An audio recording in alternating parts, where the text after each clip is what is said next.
Muy buenas tardes. En nombre de la Asociación de Historia Económica del Norte de México, esta actividad, como ustedes acaban de escuchar, está siendo grabada. Les solicitamos a todos los asistentes, menos a nuestro conferencista, que desactiven sus micrófonos y videos para que mejore la calidad de la plataforma.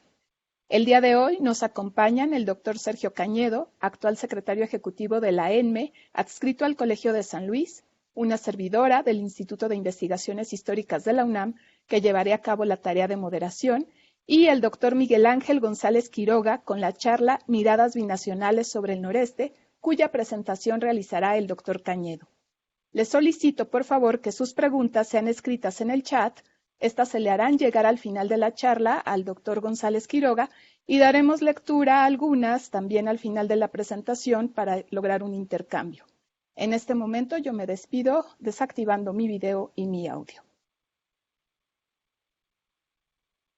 Muy buenas tardes, bienvenidos a este segundo ciclo de charlas cuyo objetivo es difundir las aportaciones de la Asociación de Historia Económica del Norte de México. A continuación de una breve semblanza de Miguel.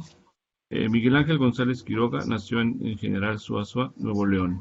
Obtuvo la licenciatura en Historia de la Universidad de Houston y su maestría en Historia Latinoamericana de la Universidad de las Américas, Puebla.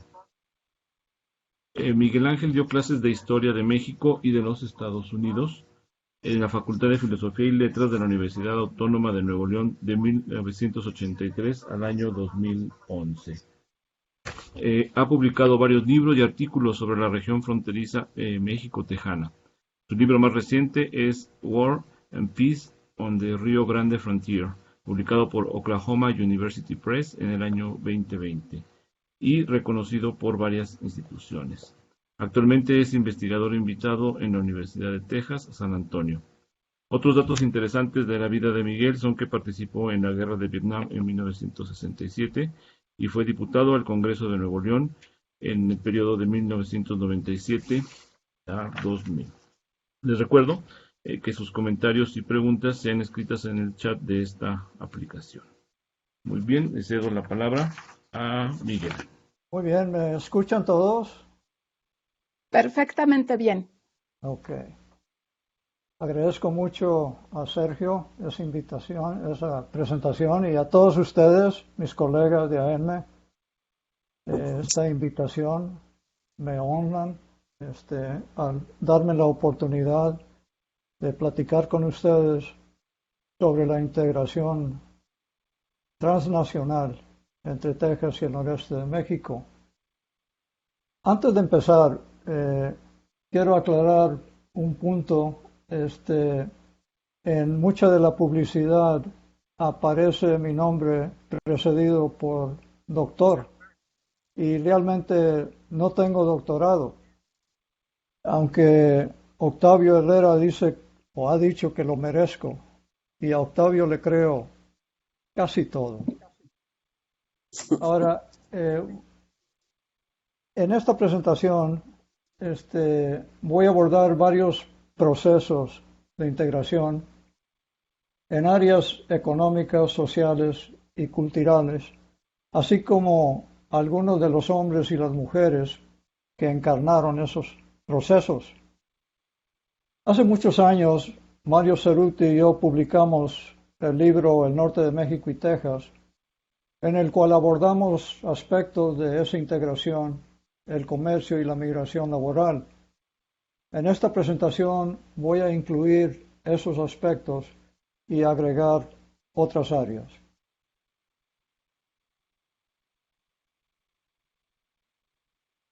Estoy tratando de moverlo para adelante. Ahí está. Ok, estos son los temas que quiero abordar brevemente.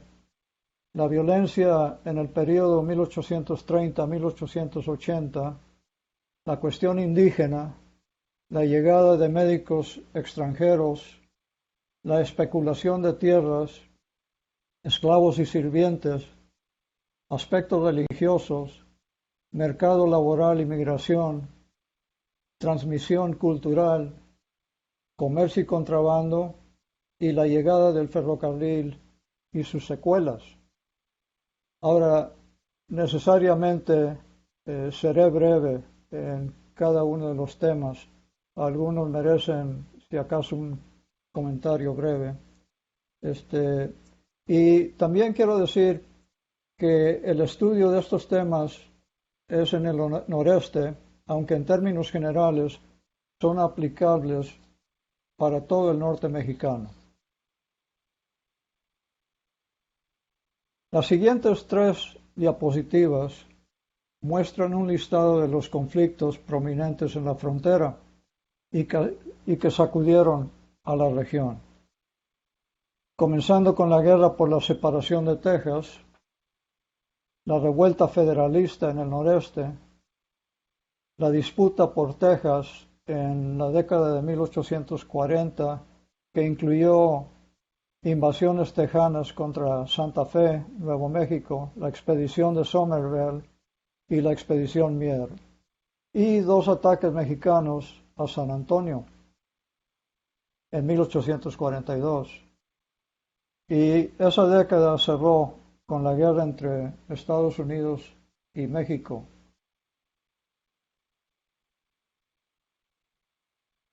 En la década de 1850 se inicia con el Plan de la Loba en la frontera y las revueltas de José María Carvajal, el Plan de Ayutla y su secuela en el noreste, que incluye el ascenso de Santiago Vidaurri. La Guerra de Reforma, la revuelta de Juan Cortina, ahí en la frontera, la Guerra Civil en Estados Unidos y la intervención francesa ya en la década de 1860. La violencia derivada del robo de ganado en la década de 1870, los levantamientos de Porfirio Díaz, Tuxtepec y La Noria, la revuelta lerdista, las incursiones de los indios hostiles durante todo el periodo y la violencia provocada por el racismo, el nacionalismo y otras causas, como la competencia por los recursos de la región. Un ejemplo notable es la sangrienta guerra que se desató por los depósitos de la sal cerca de El Paso en 1877. Quise mostrar este listado para enfatizar que la integración se realizó a pesar de o en medio de esa violencia cruel y sostenida. Y esa es una realidad que puede ser aplicable a nuestros días. Ahora es muy conocida la historia de las incursiones indígenas en el siglo XIX y el efecto que tuvieron sobre las comunidades norteñas. El libro de Isidro Vizcaya Canales es uno de varios que abordan este tema. Su impacto es resumido por Brian DeLay en un libro muy reconocido, Guerra de Mil Desiertos. Dice Brian, las incursiones de apaches y comanches convirtieron a gran parte del norte de México en un vasto escenario de odio, terror y pérdidas devastadoras para los mexicanos. La violencia que estas incursiones desataron, sobre todo en las décadas de 1830 y 1840, cobraron miles de vidas mexicanas e indígenas, hicieron más dolorosa y desdichada la vida para decenas de miles más, devastó la economía del norte mexicano, frenó su crecimiento demográfico y despobló buena parte del área rural. Uno podría llegar a pensar que estas correrías impedirían cualquier intento de integración. Incluso muchas historias relatan las recriminaciones de los dos países por esas incursiones. Pero los documentos de las colonias militares en el archivo de Coahuila y la correspondencia de Santiago Vidaurri en el archivo de Nuevo León muestran que también hubo colaboración transfronteriza para combatir a los comanches y a los apaches. Además, la historia indígena en el norte mexicano es mucho más que las incursiones. Un aspecto menos conocido son las redes comerciales que se desarrollaron en torno a esas incursiones indígenas. Había una economía clandestina sustentada en la rapiña. Desde las praderas sureñas de Estados Unidos, los comanches recorrían el norte de México y regresaban con caballos, mulas y cautivos humanos. Comerciantes angloamericanos obtenían de los indios grandes cantidades de caballos y mulas para vender a los inmigrantes, quienes compraban decenas de miles de animales para llevar a ellos y sus familias a Oregón o California. Y a cambio del botín, los indios recibían licor, mercancías diversas y armas que les permitía continuar y ampliar sus incursiones. También se establecieron redes comerciales en el interior de México, en lugares como San Carlos, Coahuila, donde el botín tomado de algunos mexicanos era vendido a otros mexicanos. Otro aspecto de la cuestión indígena, que no es muy estudiado, es el de los indios pacíficos que se asentaron en Coahuila para poblar el área y ayudar a combatir a los indios hostiles, a invitación primero de Mariano Arista y después por Santiago Vidaurri. Ahora, entre estas tribus estaban los Kicapú, los Cherokees, los Seminolas y los Mascogos. Gato del Monte era el líder de los Seminolas, mientras Juan Caballo encabezaba a los Mascogos. Algunos descendientes de estas tribus aún viven en la región y en el suroeste de Texas. De hecho, hay un casino de los Kickapoo en Eagle Pass para aquellos que les interesa. Había escasez de doctores en el noreste y los médicos extranjeros ayudaron a llenar el vacío. 3 de ellos ejemplifican su presencia en el noreste: Charles Lynn, Julio Prevost y Frank Paschal. Charles Lynn provenía de una familia prominente de la región de Victoria, Texas. Dedicó largos años al servicio de la población de ambos lados de la frontera. En 1833 murió por la cólera al acudir a Coahuila para ayudar a la gente en esa epidemia. Se perdió por esa plaga alrededor del 5% de la población, y entre las víctimas estuvo José Francisco Madero, padre de Evaristo Madero y bisabuelo de Francisco I. Madero. Julio Prevost sirvió como médico cirujano en la guerra entre Estados Unidos y México. Permaneció en el país después de la guerra y se casó con una joven mexicana.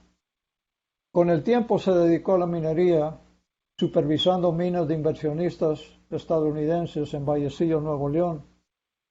Posteriormente se asentó en Zacatecas, donde tuvo un papel destacado en la propagación del protestantismo en esa región.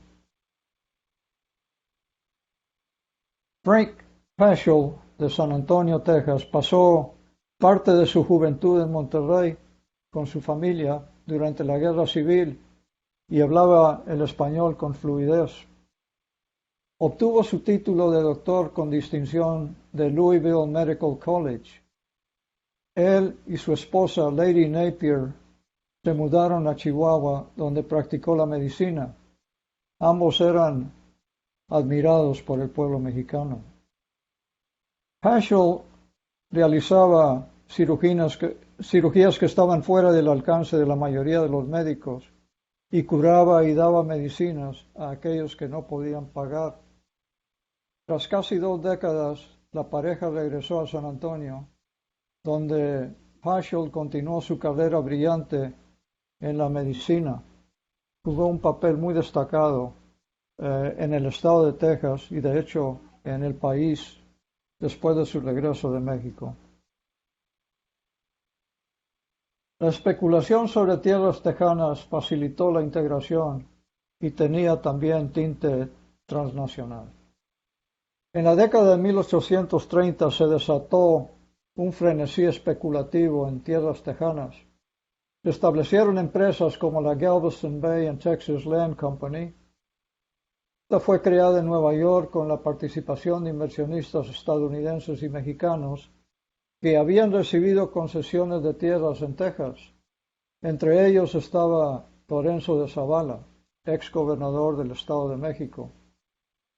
Fraccionaban estas concesiones y vendían porciones a colonos de todas partes de Estados Unidos, aun cuando violentaba la ley de colonización de Coahuila. Miguel Soto, colega de la UNAM, ha estudiado esta situación a fondo. En Monclova, capital de Coahuila y Texas, especuladores tejanos y mexicanos se combinaban para lucrar con tierras tejanas. James Hewitson ofrece un buen ejemplo.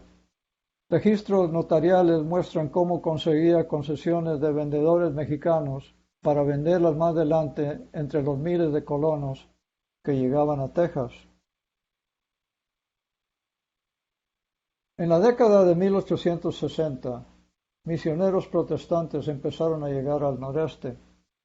Establecieron escuelas y congregaciones protestantes en los estados del norte mexicano. Algunas escuelas, por cierto, como el Instituto Lawrence en Monterrey, pues todavía existen. Un aspecto interesante de la integración es que mexicanos convertidos al protestantismo eran llevados a Texas para luego evangelizar a la población mexicana. Entre algunos ejemplos destacan los metodistas Doroteo García, Fermín Vidaurri y Felipe Córdoba, quienes fueron nombrados para encabezar distritos en Texas, García en Corpus Christi, Córdoba en San Diego y Vidaurri en Laredo. Otro ejemplo destacado es el de Walter Scott. Scott nació cerca de Monterrey. Fue convertido al presbiterianismo y a los 13 años de edad se trasladó a San Antonio con su familia. Estudió para ser ministro y durante casi 50 años sirvió a las comunidades mexicanas de Texas, entregando Biblias en español, construyendo iglesias y convirtiendo a muchos mexicanos al presbiterianismo. Las sectas protestantes, tanto bautistas como metodistas y presbiterianas, realizaban congresos anuales que incluían delegados de Texas y del norte de México, y algunos de estos congresos se realizaban en ciudades como Saltillo y Monterrey. Dentro de la Iglesia Católica hubo interacción muy amplia entre los clérigos de Texas y del norte de México. El padre Pierre Perisseau, por ejemplo, perteneció a la Orden de Oblatos y él llegó a Texas de Francia en 1852. Aprendió el español y el inglés para servir a la población en ambos lados del río Bravo. Los oblatos formaban la caballería católica, recorriendo a caballo las granjas, ranchos y pueblos de ambos lados de la región fronteriza. En 1873, los jesuitas fueron expulsados nuevamente de México. Acudieron a San Antonio y establecieron un seminario en el pueblo cercano de Castroville. Cuando regresaron a México en 1877, establecieron el Colegio de San Juan Nepomuceno en Saltillo, una de las mejores instituciones educativas en el norte de México. El buen amigo José Roberto Mendirichaga, que hoy nos acompaña, le ha dedicado un extraordinario libro a este tema. Cambiando de tema, la fuga de esclavos de Texas al noreste de México fue igualada por la fuga de sirvientes de las haciendas mexicanas a Texas. Ambos buscaban libertad y una mejor vida en el otro lado. Los esclavos se reunían con los Mascogos en una colonia del norte de Coahuila llamada Nacimiento de los Negros, cerca de Musquis. Muchos de los esclavos habían llegado a Texas desde el sudeste de Estados Unidos, algunos desde África. Este es un movimiento verdaderamente transnacional. La migración a través o hacia Texas, no inició a fines del siglo XIX o durante la Revolución Mexicana, sino tiempo antes. Se aceleró después de 1848, cuando la frontera fue establecida en el río Bravo y la economía tejana empezó a crecer. Los norestenses tenían en su experiencia histórica el trasladarse al norte. Era natural, porque estaba profundamente inculcado en su mentalidad. Oleadas sucesivas de colonos habían empujado los límites de la Nueva España hacia el norte, y una frontera no los iba a parar. Como se observa en este cuadro, la población mexicana de Texas se ampliaba constantemente por la llegada de mexicanos. Por ejemplo, en 1880, de los 70,000 mexicanos en el estado, 43,000 habían nacido en México. Los mexicanos encontraron trabajo como vaqueros, transportistas, pastores, trasquiladores, guías, agricultores y otras ocupaciones diversas.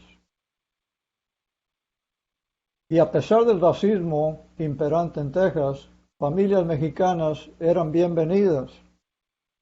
Existen casos de empresarios o rancheros tejanos que se llevaban familias enteras a Texas. El famoso Richard King, quien estableció el rancho ganadero más grande de Texas, él viajó a Cruillas, Tamaulipas, y ofreció trabajo a todos los pobladores, y casi todo el pueblo se trasladó al rancho King. Los mexicanos que laboran ahí son conocidos como los quineños. Friedrich Gruss, transportista y comerciante de San Antonio y Eagle Pass, Texas, invitó a 70 familias de Piedras Negras a trasladarse al otro lado del río para trabajar en el transporte y abastecer a los fuertes militares de la frontera tejana. Había gran necesidad de transportistas o fleteros en Texas. En ocasiones eran reclutados en México. Había enganchadores en Monterrey en las décadas de 1850 y 1860 para llevarse a los fleteros y sus carretas o vagones al norte. Usualmente se piensa que estos enganchadores aparecieron a fines del siglo XIX y principios del XX, pero hay evidencias de su actividad en fechas más tempranas. Esta diapositiva muestra un caso concreto, aunque tal vez atípico, de la migración. Refugio San Miguel de Tamaulipas y Rita Alderete de Coahuila se conocieron y se casaron en Texas y con talento y esfuerzo establecieron un negocio de transporte y un extenso rancho ganadero en el condado de Maverick. San Miguel fue asesinado cuando Rita no había cumplido 30 años, pero ella se hizo cargo de ambos negocios y de la crianza de sus hijos. 6, para ser exacto. Incluí el dato porque las mujeres han tenido un papel relevante, aunque muchas veces desconocido en los procesos históricos. Y tuve el gusto de conocer a Roberto Rodríguez, uno de los tataranietos de Rita Alderete, quien me facilitó esta fotografía. Otra mexicana pionera fue Petra Vela. Ella se casó con Mifflin Kennedy y ambos construyeron un gran imperio ganadero en el sur de Texas. Apegada a la religión y a su familia, Petra puso su riqueza al servicio de la comunidad. Mujeres como ella y Rita Alderete formaron un baluarte para la propagación y protección de la cultura mexicana en Texas. Y si existe hoy una robusta cultura mexicana en Texas y en todo Estados Unidos, se debe primordialmente a las mujeres mexicanas. El movimiento constante a través de la frontera resultó en la transmisión cultural. Cuando mexicanos iban al norte llevaban más que su mano de obra. En palabras de Max Frisch, trabajadores fueron llamados y vinieron seres humanos. Y su llegada a Texas inyectó una permanente dosis de mexicanidad a la vida social y cultural de ese estado. De igual forma, los extranjeros que llegaron al noreste trajeron ideas, conocimientos, valores y prácticas culturales de tierras lejanas, misioneros de Nueva Inglaterra, doctores de Estados Unidos y Europa, esclavos con raíces en África y otros más. Todos ellos enriquecieron el acervo cultural del norte de México. El elemento que más contribuyó a la integración fue el comercio. Desde la década de 1820 empezaron a llegar a Refugio y Matamoros comerciantes estadounidenses y europeos y formaron una red de interacciones y contactos hacia el interior de México. La red se asemeja, como pueden observar, como a media telaraña. La plata y el oro de las minas de Chihuahua y Zacatecas fluyeron hacia Texas y los territorios occidentales de Estados Unidos, otro elemento que contribuyó a la integración. Ciudades fronterizas fueron fundadas por empresarios para explotar el comercio mexicano. La diapositiva muestra a algunos de los comerciantes y las ciudades que fundaron. Uno de ellos, Charles Stillman, construyó una de las más grandes fortunas de Estados Unidos y se la pasó a su hijo James Stillman, quien la acrecentó. James fue uno de los banqueros que presionaron por la entrada de Estados Unidos a la Primera Guerra Mundial para recuperar los préstamos que habían otorgado a los aliados. El imán poderoso de la economía estadounidense volteó los circuitos comerciales hacia el norte. Ahora, el contrabando era pieza fundamental de la economía clandestina fronteriza y abarcaba a todas las clases sociales en una región extensa que llegaba hasta San Luis Potosí. Por razones obvias, no es fácil rastrear a los contrabandistas, pero le podemos poner un par de nombres a este fenómeno. Por sus memorias sabemos que Noah Smithwick y Jesús González Treviño participaron en el contrabando. Smithwick y sus socios contrabandeaban tabaco y otros productos a México y colaboraban con socios mexicanos para vender la mercancía. González Treviño, de Monterrey, nació en una familia de ingresos modestos. Él ingresó en el comercio como socio de los Zambrano, una familia española poderosa, y relató en su diario cómo sobornaba o engañaba a los inspectores de aduana para posar con mercancía y plata a través de la frontera. Se convirtió en miembro respetado de la oligarquía regiomontana y tuvo muchos socios en Texas.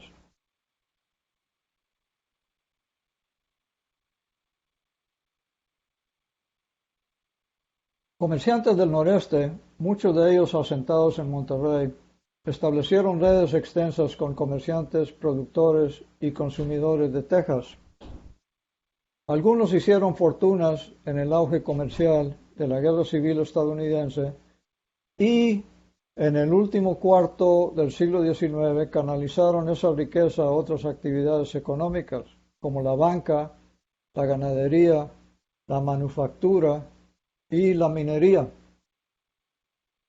Mario Ceruti escribió extensamente sobre este tema.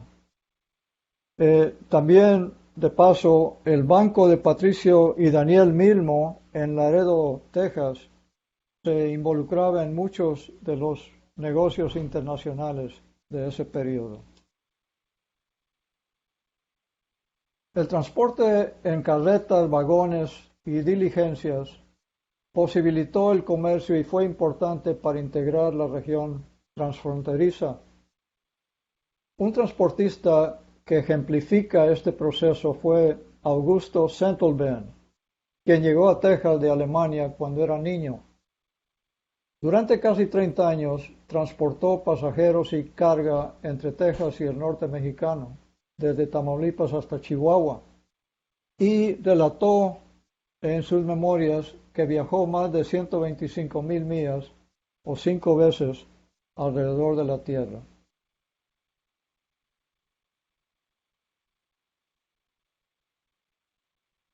A partir de 1880, líneas ferroviarias empezaron a conectar al norte mexicano con Texas y el resto de Estados Unidos. El ferrocarril trajo inversionistas y turistas, facilitó el transporte de carga, amplió el comercio y aceleró la migración laboral. En breve, consolidó la integración transnacional.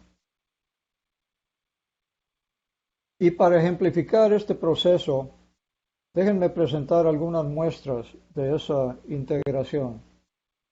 Se acrecentó el turismo para conocer la belleza de México y por cuestiones de salud. Muchos tejanos venían a las aguas termales del Topo Chico en Monterrey o pasaban los veranos en el clima fresco y vigorizante de Saltillo. De hecho, también algunos mexicanos viajaban a ciudades tejanas, particularmente San Antonio, donde había una comunidad mexicana muy amplia, también para recibir servicios de salud de los excelentes hospitales que tenía San Antonio. Ahora, también otra muestra de esta integración es el establecimiento de empresas con capital estadounidense en el norte de México. Las que observan aquí en la diapositiva son de inversionistas solamente de San Antonio. Por ejemplo, la National Rubber Company en Gómez Palacio, Durango, la Jimulco Mining Company cerca de Torreón, Coahuila, la Celeste Irrigation Company en Tamaulipas y la Sonora Land and Cattle Company, Sonora.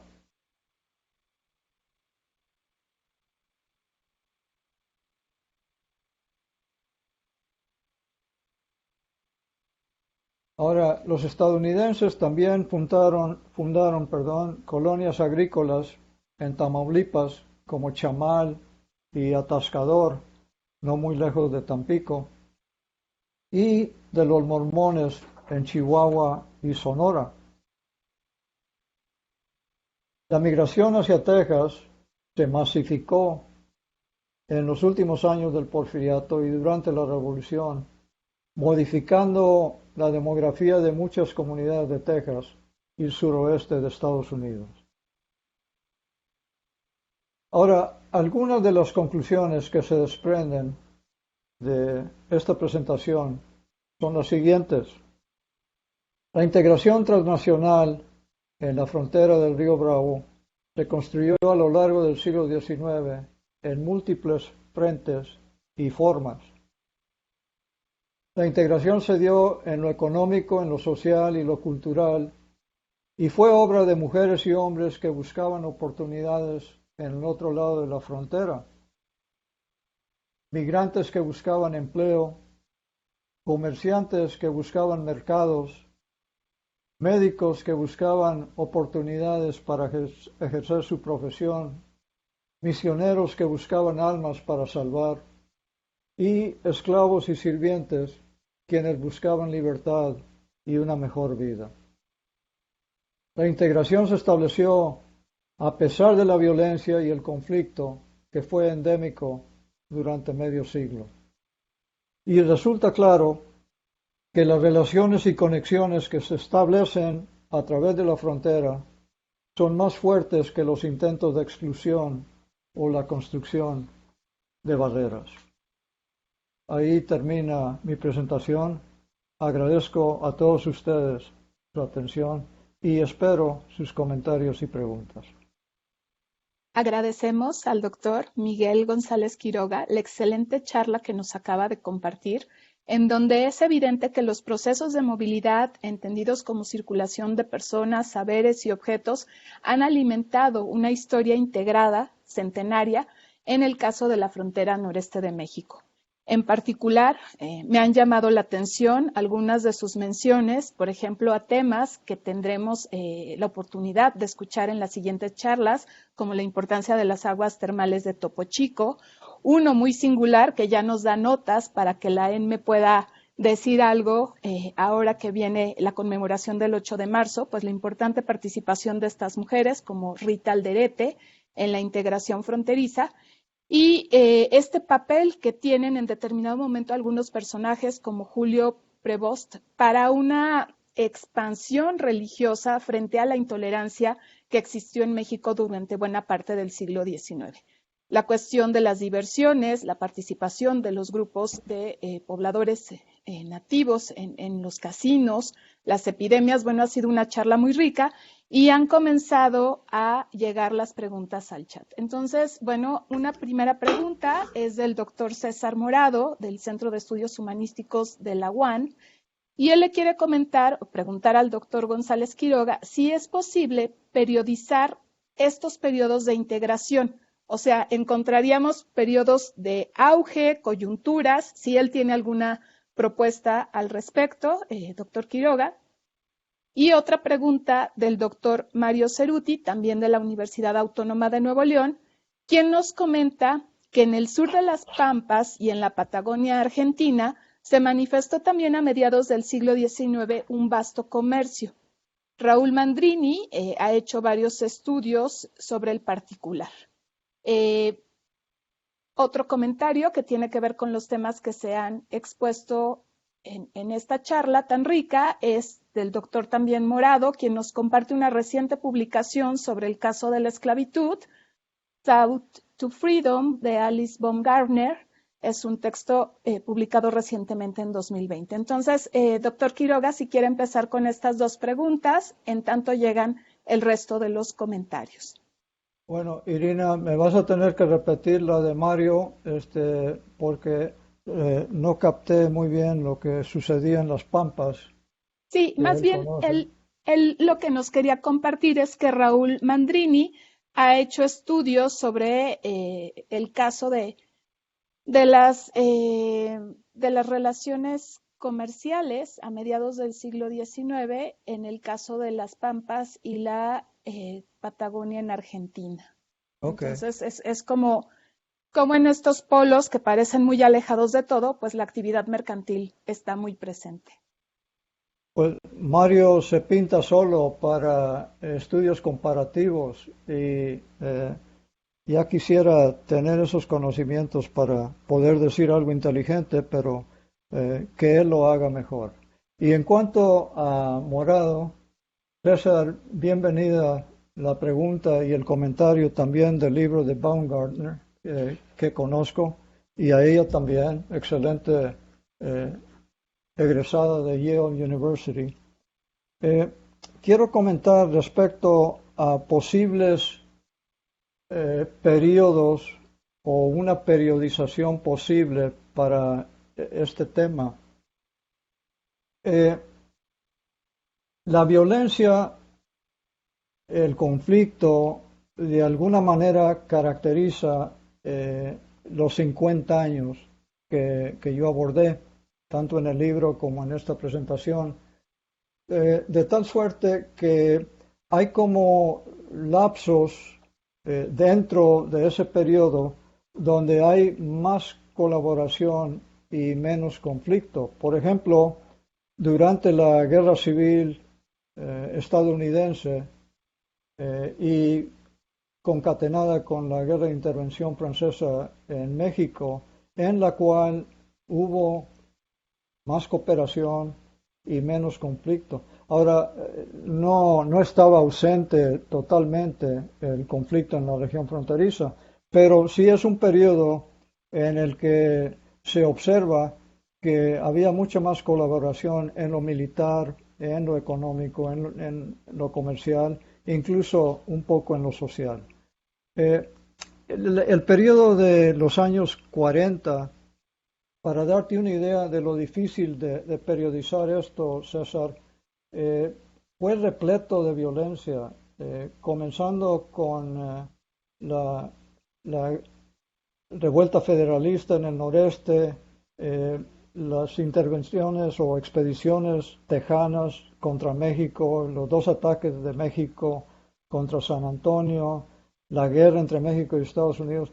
Y a pesar de eso, incluso en ese periodo de los años de 1840, hubo también mucha colaboración que parece desaparecida si uno no empieza a escarbar en los archivos, como los que tú has organizado ahí en Monterrey y en Nuevo León.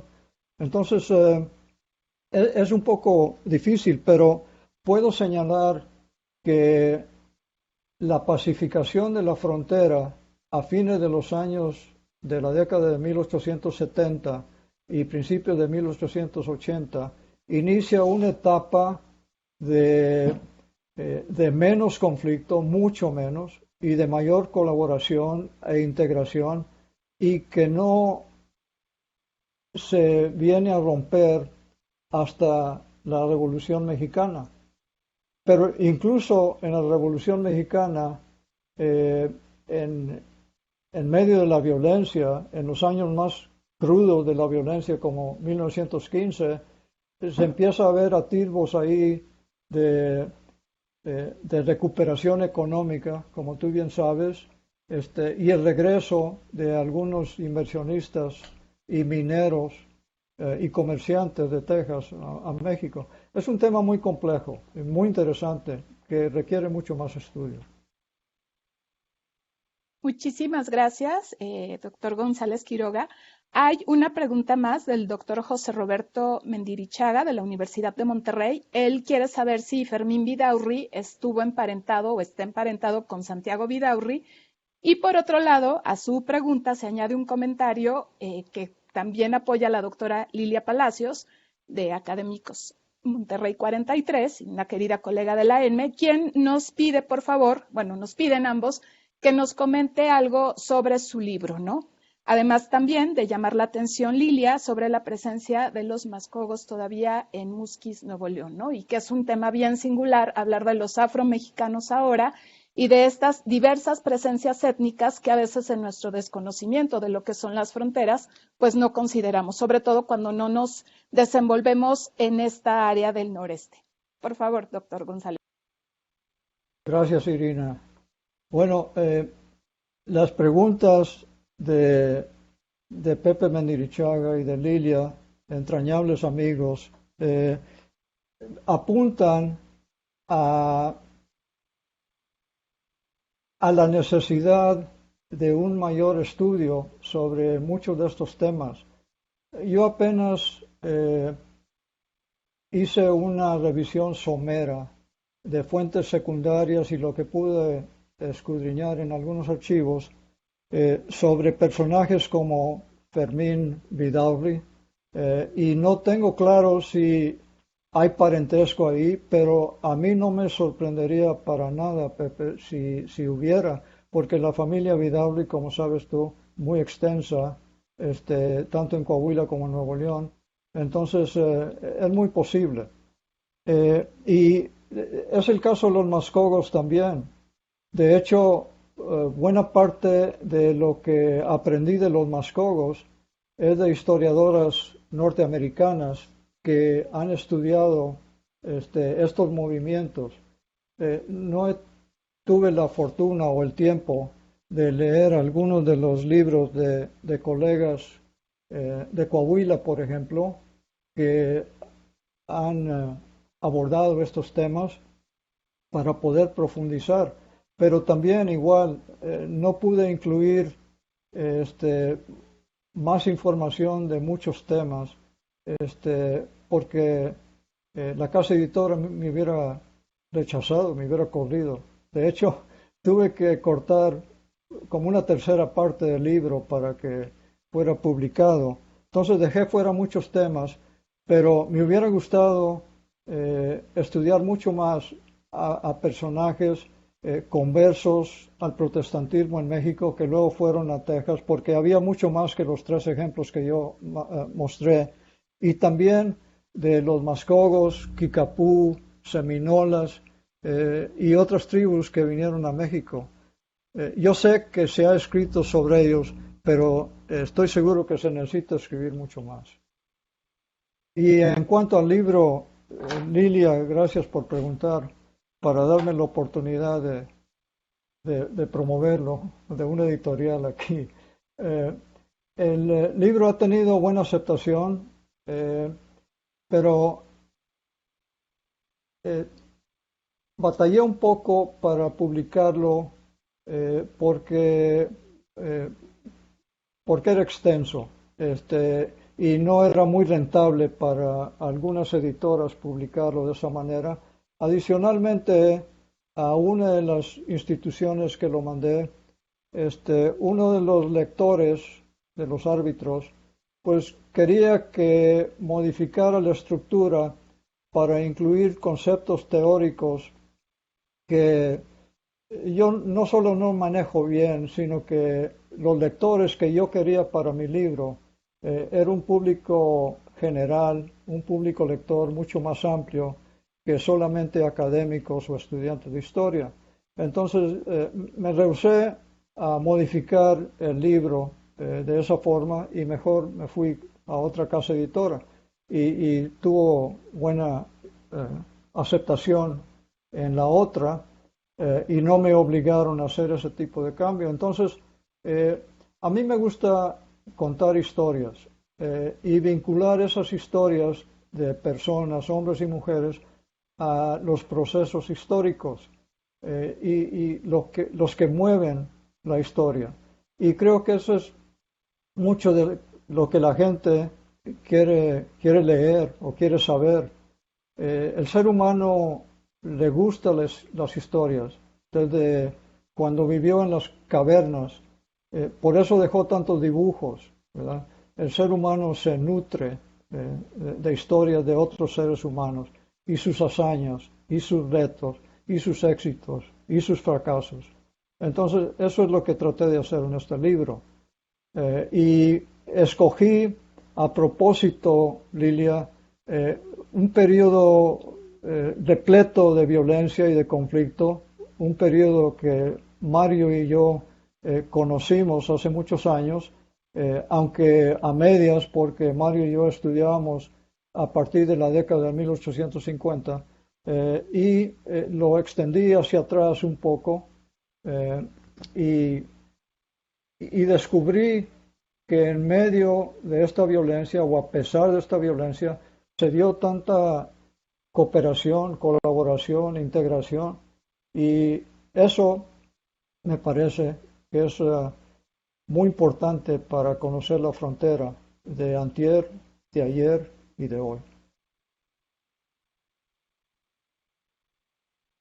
Muchísimas gracias, Miguel Ángel. Vamos a leer 2 comentarios más. Uno es de Luisa Boites, del Colegio de México, el otro de Claudia Domínguez, aparte una exalumna tuya de la Universidad Autónoma de Nuevo León.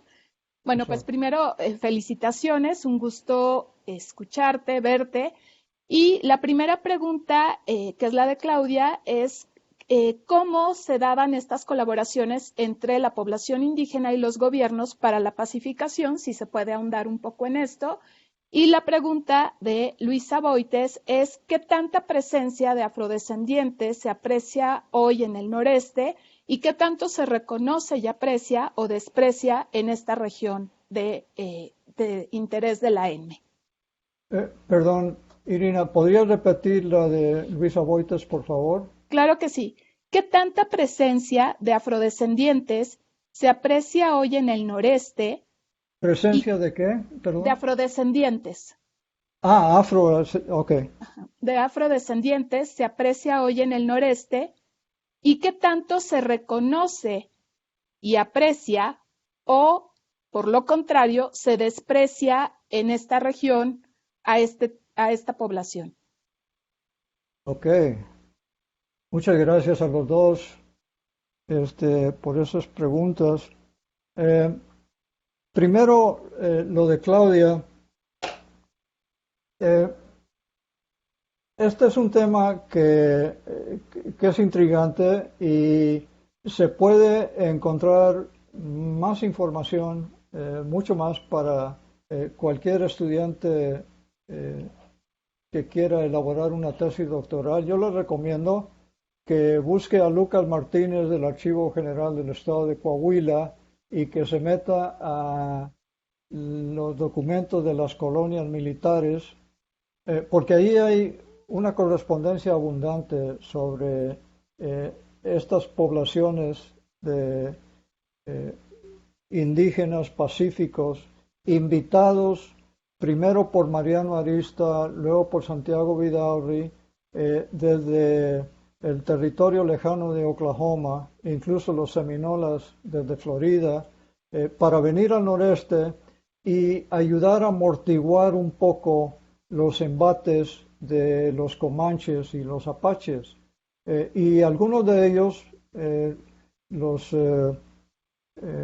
seminolas, los mascogos y luego los kikapú, colaboraron muy bien con los gobiernos, sobre todo con el gobierno de Santiago Vidaurri, pero también después y antes.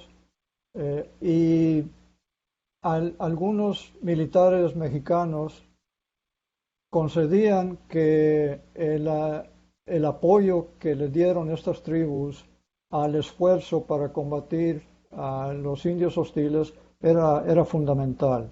Entonces, es un tema que también vale la pena conocer porque muchas veces denostamos o satanizamos a los indígenas y pues no todos eran hostiles y no todos se dedicaban a la rapiña y a la destrucción.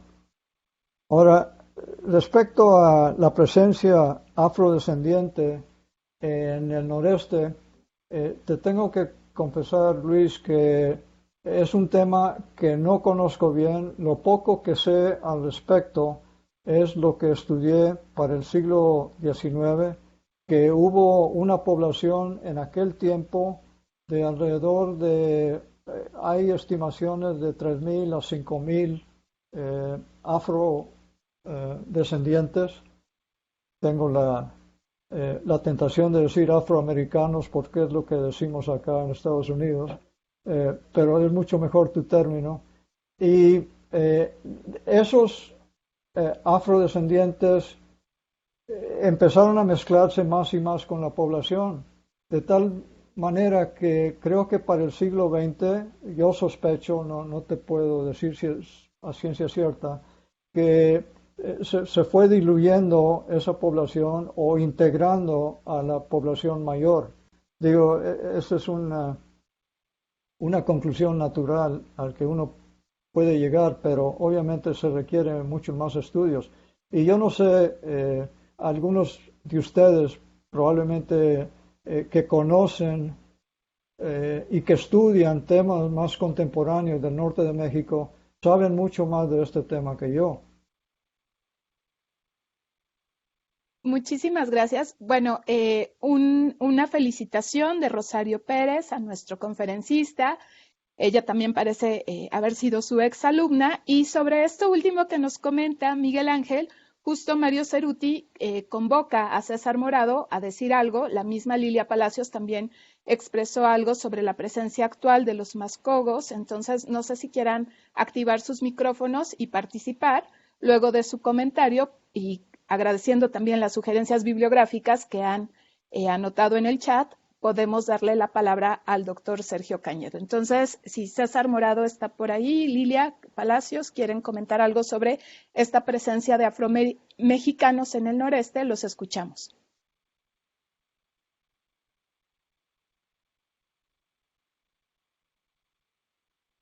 Lilia nos dice que no, que ella prefiere darle la palabra al doctor Morado, entonces lo escuchamos a él.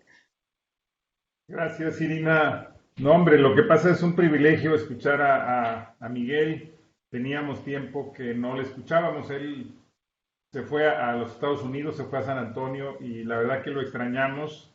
Con Miguel es un seminario permanente sobre la integración del noreste de México y Texas. Ahora estaba recordando que ya se van a cumplir 30 años de que publicaron en el Mora ese libro clásico de Frontera e Historia Económica, Texas y el Norte de México, libro que hicieron Mario Ceruti y Miguel Ángel González. Las nuevas generaciones a las que les damos clase en el Colegio de Historia se preguntan si esos autores, Ceruti y Miguel, usaron para el libro fuentes de archivo o simplemente eran coetáneos de esa época y hicieron entrevistas a informantes clave de la región. Pero ahí donde aclaramos que no, que sí se basaron en fuentes de archivo, que sí investigaban con esos referentes. Trae mucha malicia. Yo creo que el problema de Lilia, que quería que Miguel nos contara sobre el nuevo libro, yo creo que mejor es bueno que lo dejaste para una próxima ocasión. Hay una disputa, porque todos en Monterrey queremos que la exclusividad del libro, de presentarlo en Monterrey, pero ya Miguel decidirá con quién lo presenta, ¿no? Si con la UDEM, con la Facultad de Filosofía, con Historia Económica o con el Museo de Historia, en fin, todos quieren invitar a Miguel para el libro acá. Eso ya se verá.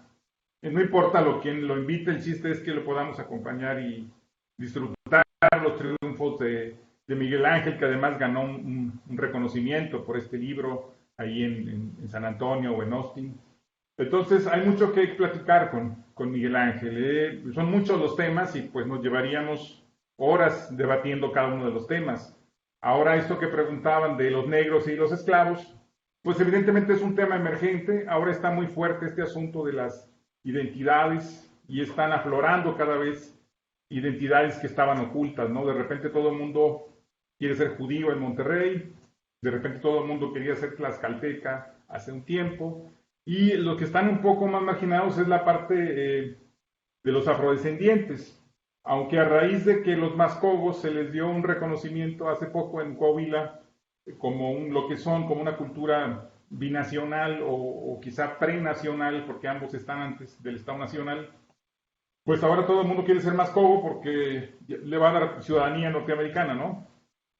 Ya estando viendo si puedo comprobar mi descendencia de los mascogos, pero porque mi familia viene de ese rumbo. Entonces yo creo que hay mucho que discutir, que platicar. Ciertamente fue la raíz más escondida, ¿no? Es decir, las élites que dominan los discursos hegemónicos en Monterrey, pues no quieren hablar de estos temas, ¿no? Ni del tema judío, ni por supuesto menos del tema de las afrodescendencias. No es un tema que falta por estudiar, hay muy poquito al respecto, y creo que sí, el colega Carlos Valdés trabajó el tema para Saltillo, por ejemplo, otro colega el tema para Parras, pero sí hace falta estudios sobre los afrodescendientes en el noreste. Creo que pues hay que impulsar a los estudiantes que hagan historia demográfica para que se echen un clavado en los registros de bautismos. Tenemos excelentes archivos en el noreste de México para poder rastrear el tema, pero creo que todavía no aparece el gran libro sobre afrodescendientes en el noreste. Creo que está por hacerse y bueno, vamos a ver a qué estudiante o a qué tesista lo convencemos o la convencemos de que estudie el tema. Nomás decir eso, Miguel, un gusto como siempre saludarte, te mandamos un abrazo y bueno, ojalá que pronto te lo podamos dar de manera ya física. Gracias, Irina, por la conversación, por la invitación. Muy bien. Irina, ¿puedo responderle a César? Claro que sí, te escuchamos con gusto y después de ti interviene muy brevemente la doctora Cirila Quintero también. Ok, bueno, César, agradezco mucho tus muy amables palabras y de veras a todos mis amigos de Monterrey los abrazo y también quiero verlos muy pronto. Ya me dieron las 2 vacunas, espero que a todos ustedes también muy pronto suceda eso y que podamos verlos más tarde en el año y hacer una o varias presentaciones donde ustedes me inviten. De hecho, Blanca Muñoz ya me había invitado. También les quiero comentar algo muy interesante. Me llegó apenas hoy un correo electrónico de Joseph Gilling, que es de una empresa llamada Rutledge, en el que ellos se encargan de digitalizar colecciones documentales y uno de sus proyectos es sobre lo que llaman acá los borderlands, o sea, las regiones de frontera, y me pidió que le informara sobre archivos o documentos en archivos mexicanos que ellos podrían digitalizar. Ahora, no hemos precisado en qué términos, pero le voy a mandar a Irina y a Sergio una copia del correo que me mandó para darle seguimiento a esto porque le puede interesar a todos nuestros colegas de AENME. Muchísimas gracias. Cirila. Sí, bueno, seré breve. Tomaré nada más como media hora, ¿no es cierto? Primero felicitar al doctor González, siempre es un placer oírlo.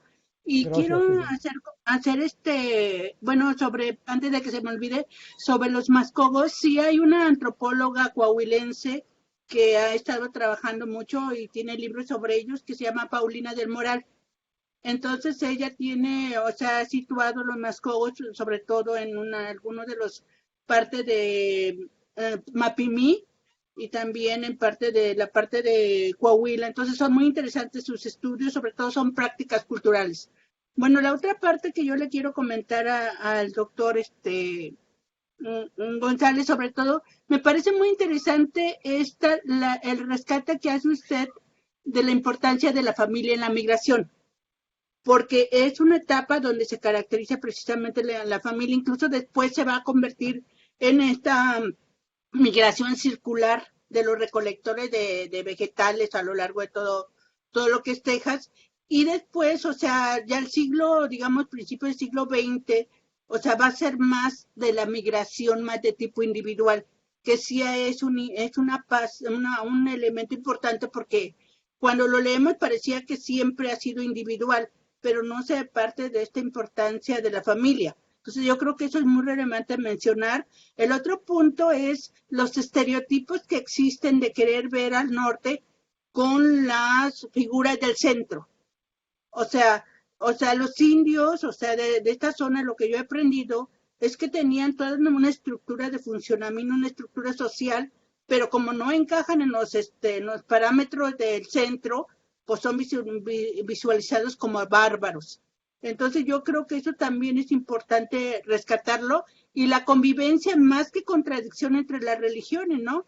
Una de las cosas que uno llega aquí a la frontera es la convivencia de las iglesias, ¿no? Está la de la católica y la presbiteriana enfrente y nadie se pelea ni nada. Esa libertad me parece importante. Y ya para cerrar, también cómo siguiendo el comercio, la importancia del comercio, también surgen otros actores importantes que son los transportistas, que van a jugar un papel relevante y fundamental, porque se habla mucho de la migración, digamos, de la lucha de los trabajadores agrícolas, pero no se habla también de la lucha de los transportistas, que también es relevante. Y bueno, y lo que me parece que también es relevante, la interacción entre la economía ilegal, o sea, desde contrabando, y la legal, cómo después de estar en la parte de contrabando pueden pasar a ser empresarios más honorables de lo que, ¿cómo se llama?, en la economía más formal. Nada más son comentarios que despiertan su presentación, y muchas felicidades. Muchas gracias, Cirila. Como siempre, eres muy atenta, escuchas muy bien las cosas y luego haces comentarios incisivos. Te felicito a ti y te mando un abrazo. Muchísimas gracias. Bueno, le vamos a dar la palabra ahora a nuestro secretario ejecutivo, a las personas que estén interesadas en activar su cámara para que pueda tomar unas capturas de pantalla. Como recuerdo de esta sesión, se los agradezco. Los que no pueden permanecer como están ahora, no hay ningún problema. Solo les aviso que las tomaré. Bien, Sergio, listo. Listo. Muy bien. Bueno, pues muchas gracias por su asistencia y la atención prestada a la charla de hoy. Y quiero agradecer la presencia, bueno, de Miguel y a su vez hacer extensiva a nombre de la AENME una felicitación por el reconocimiento que recibirán esta misma tarde, en cualquier momento ya, ¿no? por su libro War and Peace on the Rio Grande Frontier. Este reconocimiento se lo otorga la Texas State Historical Association. Les recuerdo que los videos de las charlas anteriores están disponibles en el Facebook de la Asociación de Historia Económica del Norte de México y en las redes del Colsan. Finalmente, les anuncio que la siguiente charla de este segundo ciclo se titula La minería y la metalurgia en la historia económica, la cual estará a cargo de los doctores Eduardo Flores Cler y Moisés Gámez. Esta tendrá lugar el próximo 15 de abril. Hasta la próxima. Muchas gracias. Me despido de todos ustedes. Gracias a todos.